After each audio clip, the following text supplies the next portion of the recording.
The silence between them was louder than words. As Amma spooned food into her mouth, a memory stabbed her heart. Michael pushed the apartment door open slowly, his shoulders slumped, his tie loose, his face lined with the stress of another long day. The traffic had been heavy, but the weight he carried was more than traffic. It was the burden of a man who felt like life was demanding more than he could give.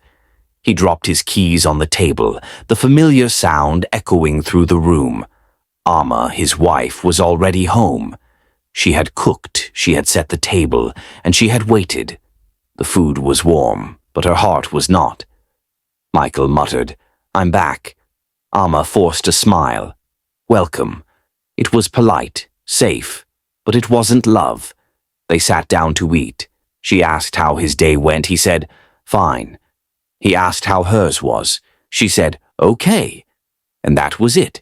Just two people sharing a table but not sharing themselves. The silence between them was louder than words. As Amma spooned food into her mouth, a memory stabbed her heart. Her last birthday. She had prepared a special dinner that night, too. She had even dressed up just to feel noticed. She waited at the same table. The clock ticked, the food grew cold, the candle burned down. Michael never came home. At midnight, she blew out the candle by herself. She whispered, "Happy birthday," to herself and wiped a tear before going to bed alone. The next day, Michael showed up with flowers saying, "I'm sorry." She said it was fine, but her smile didn't reach her eyes. And from that day, the silence between them grew stronger. Michael remembered too, the shame of forgetting, the way the flowers looked useless in his hand, the way she said, "It's okay." But her voice cracked. He had never forgiven himself, and yet he never truly said it out loud. The next weekend, Amma sat on the balcony with tea in her hand. The morning sun spilled across the street. Children laughed below, traders shouted prices, buses honked impatiently. But up here it felt quiet, almost too quiet. Michael joined her, his own tea in hand. They sat side by side, not touching. For minutes, neither said a word. The air was heavy with the things they wanted to say, but didn't. Finally, Amma whispered, "Do you ever miss how we used to be?" Michael stared into his cup, swallowed hard, and nodded. He wanted to say more, but words failed. That nod was his truth, small but heavy. It was the first honest moment they had shared in a long time. During the week, Michael sat in his office, papers piled on his desk, phone buzzing with deadlines. His colleagues joked around, but he didn't laugh. His mind was at home. He thought of Amma, how her eyes no longer sparkled when she looked at him, how her smile had grown rare. He told himself he was doing this for her, for them, working late, chasing money, building stability. But what good was stability if their love was breaking? That afternoon, he stared at a photo on his desk. Their wedding day. Her dress white, his suit sharp, both of them beaming. He touched the frame gently and whispered to himself, "Where did we go?" Back home, Amma cleaned the apartment. She folded clothes, scrubbed counters, arranged books. The apartment was already clean, but she kept moving. Because if she stopped, the silence would crush her.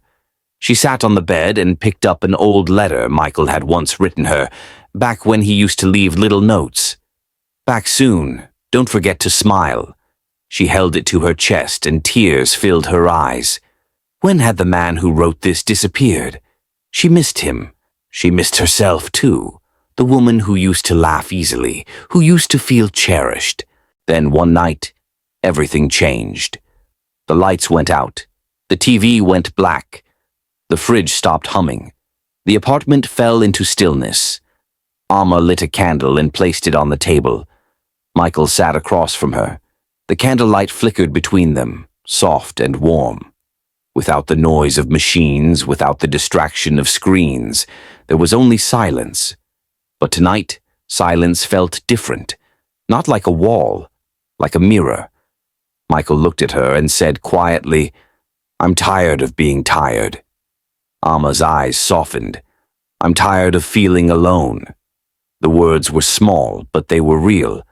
For the first time in years, their silence broke with truth instead of emptiness. Emma stood and went to the shelf. She picked up their wedding photo, covered in dust. She wiped it clean and stared at their younger selves, smiling, glowing, full of hope. Michael walked over, stood beside her, and looked at the same picture. Together they saw who they used to be. A tear slid down Amma's cheek. Michael reached out, hesitated, then gently touched her hand. She didn't pull away. For the first time in a long time, they stood side by side, not as strangers, but as husband and wife again. Love doesn't always end with fights. Sometimes it dies slowly, drowned in silence. But silence doesn't always mean the end. Sometimes silence is an invitation, a mirror, a chance to pause, a chance to speak again. Michael and Amma are not healed. Their wounds are still fresh.